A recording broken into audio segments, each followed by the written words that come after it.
with 1.7, okay, we've got combinations of functions and then composite functions. We'll do composite functions later. Okay, so combinations of functions are really just, you're going to add and subtract, you're going to multiply and divide, and go about it that way. So the biggest thing is whenever we add, subtract, multiply, or divide of a function, is that we have to make sure that we know what the domain is. And normally with the domain, with most functions, it's probably going to be negative infinity to positive infinity, but you may have restrictions.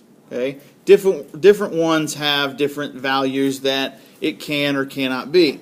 Okay, usually if you're just going to add a function together, it's most likely, or you're most likely going to have it be negative infinity to positive infinity. So like on A, where it's x squared minus 7x, there is no x value that is going to be any sort of restriction. So like for 1, it's just going to be your domain of negative infinity to positive infinity. The problem is, though, like on ones like B, where it's g of x is equal to 3x plus 2 divided by x squared minus 2x minus 3. What's one thing, anytime we have any sort of division especially, what is one thing that we cannot divide by? What is one number we cannot divide by? 0. Okay, so it gives us an error.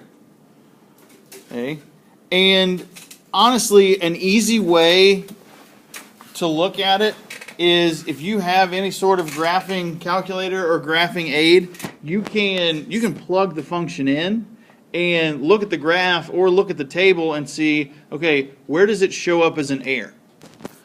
Okay, if you're not sure, if you don't have that opportunity, then it's going to be, if we can't divide by 0, then what I'm going to have to do is take this bottom part here of the x squared minus 2x minus 3, and I need to set it equal to 0. So in doing that, if I have x squared minus 2x minus 3 equal to 0, easiest way to do this, or in this case, is going to be to factor it. So if I can factor this, so I'm going to have x and x, all of it, really it's equal to 0, but it can't be 0, so you're trying to figure out what are the two values. So two numbers that multiply together to give me negative 3, that combine to give me a negative 2, are just going to be a negative 3 and a positive 1, not 2, my fault. Positive 1. So then if you have x minus 3 times x plus 1, what are the two values that x cannot be? 3 and negative 1, or negative 1 and 3. Okay. So really x is all real numbers, or so usually how this would look is x is equal to all real numbers except, and then like a parenthesis, except x can't be 3 or x can't be negative 1. Usually if you just have just the restriction part of things, you'll be okay. Okay? That it's all real numbers except for 3 and negative 1. Now, what I'm talking about whenever you have, let me go here, if you have a graphing calculator, so if I have the square root of 3x plus 12, okay, what I'm going to do, or one way to kind of shortcut this, or I guess not really cheat, but cheat the system a little bit, is to go into y equals, and it was the square root, so I'm going to hit second x squared, and then, was it 3x plus 2? Is that right? 3x plus 12. So 3x plus 12, all underneath the radical. Now we can graph it and look at the graph and go from there and say, okay, well, what are our x values? Where do our x values start? And where do they go and where do they not go? So you may or may not know the easiest way to do this, to be perfectly honest with you, is to go second and graph and hit the table.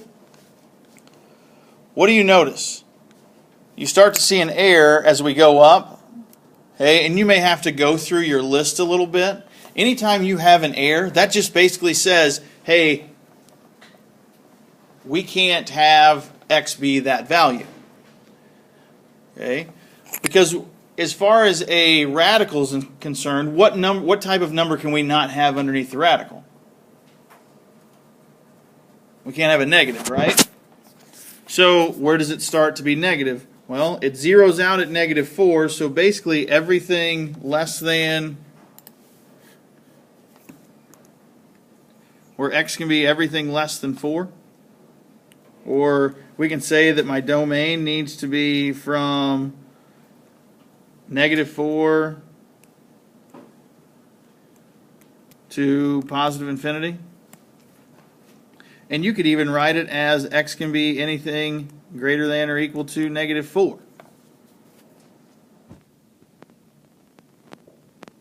Okay. Really, any of these two work. If it wants it in interval notation, obviously you use the one on top. If it asks for maybe set builder notation, then it would just be x such that, x cannot be, or x has to be greater than or equal to -4. They both mean the same thing. It's just a different way depending on what they're asking for and how they want to know. Right.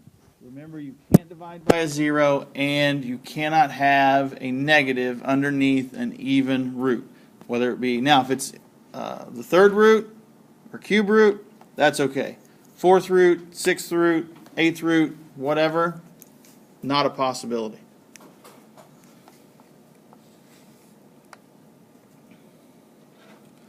So then, just straightforward algebra of functions. There's two different ways that it could look. You could either have it written where you have the f and the g. That just means that you have two functions, whatever they are. It doesn't have to be f and g. It could be f and k. It could have g and m. Various values, whatever letter you're representing as the function. Normally, it's f. But if there is a plus sign between the two, you're going to add the values. If it's a minus sign, you're going to subtract the two functions. Make sure whenever you subtract a function, okay, that everything gets that negative sign.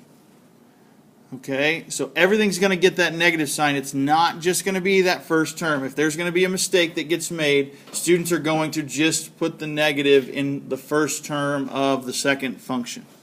Make sure you distribute that negative to everything. Product, you're going to multiply. Quotient, you're going to divide. Usually with division, the only way anything is probably going to simplify is if it can be factored. Things like that. Remember, you can't have whatever that bottom function is. You're going to have to set that equal to 0 to state your restriction. So normally if you have f of x, if we're just going to combine functions, you have f of x is x minus 5 and you have g of x is x squared minus 1. The adding is not going to be a problem. Just remember that whenever you add or you subtract, that you have to have common values. So basically all I'm going to do is I'm going to take x minus 5. So I'm going to have x minus 5 plus x squared minus 1. Now, I usually put in parentheses just because if I have to distribute a negative, I can do that. It's really just more of a habit. So then, add anything that's like terms. So I don't have any x squareds, I don't have any x's. I do, however, have a -5 and a -1, so it's just going to be minus 6. And there is my two functions combined. Same way with the subtraction. Whatever's in front goes first. So I'm going to have x minus 5 minus x squared minus 1. So I'm going to distribute that negative. So I really have negative x squared plus 1. The x minus 5 is just going to stay out in front. Again, combine like terms. So negative x squared plus x minus 4. Okay. As far as determining domain, should have done this on both of them. What's our domain of the first one? Is there any sort of restriction that x can't be? Nope, not in a quadratic, so it's just going to be negative infinity to positive infinity. Okay? Or you could probably just put, even if there is an option, if you just want to put all reals, or the domain. So if you just put that the domain is real numbers, that works too. That means the same thing. Okay? Real numbers is the same thing as negative infinity to positive infinity. Doesn't matter if we multiply. If we take x minus 5 and x squared minus 1, if we just FOIL, so x to the third minus 1x minus 5x squared plus 5. I'm going to rearrange it just so it's in the right order.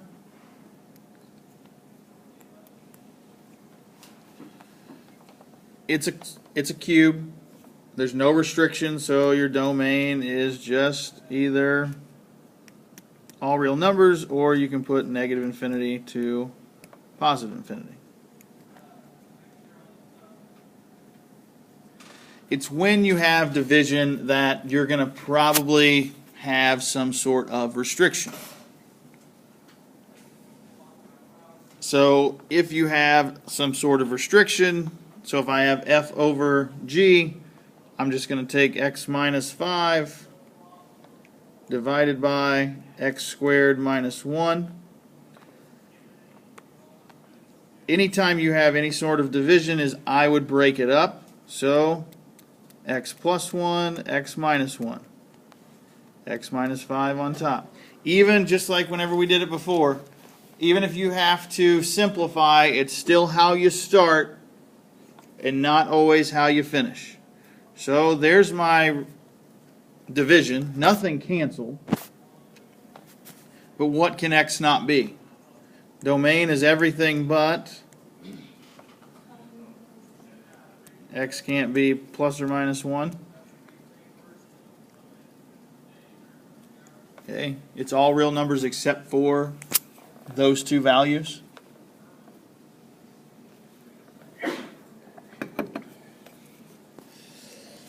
Now, in some cases, especially with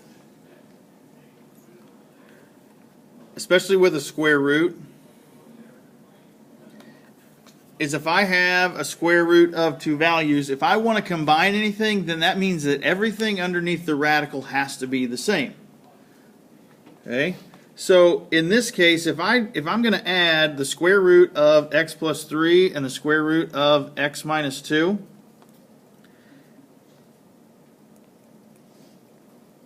I can't do anything with those values. I can't combine x and 3 and negative 2. It's just going to stay as is. Okay, because if I start plugging values in, it's going to be like, if I would plug in a 0, okay, which 0 is not an option, okay, but I would have basically a negative or a positive 3 and a negative 2. It doesn't work that way. It can't, if it's underneath the radical, they're two totally different things. Okay? They can't be combined and say, well, that's 2x plus 1. Okay? They have to be the same before I combine anything. So in terms of just adding them, that's all it's going to look like. I'm just really just going to rewrite the two parts together. Now, the domain is one of those things that it's the intersection of your two functions. Remember, the intersection is where everything is true for both functions.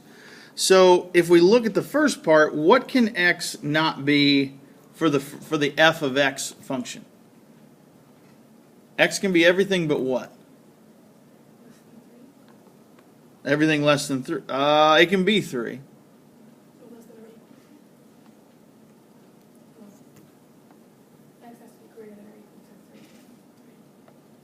Well, but it's positive. So what number is going to make it, first off, what number is going to make it 0? -3, right? And then it's everything smaller than that. So instead of it being a +3, it's going to be x can't be less than -3, right? What about on the g of x function? What can x not be?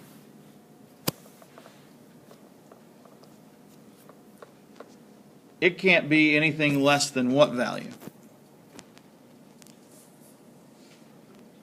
+2. So if we think about this, okay, whenever we did our intersection, we have 2, we had 3, we had 1, 0.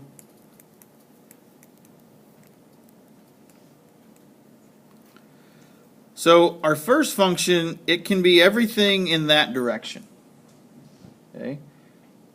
It can't be everything in the other direction.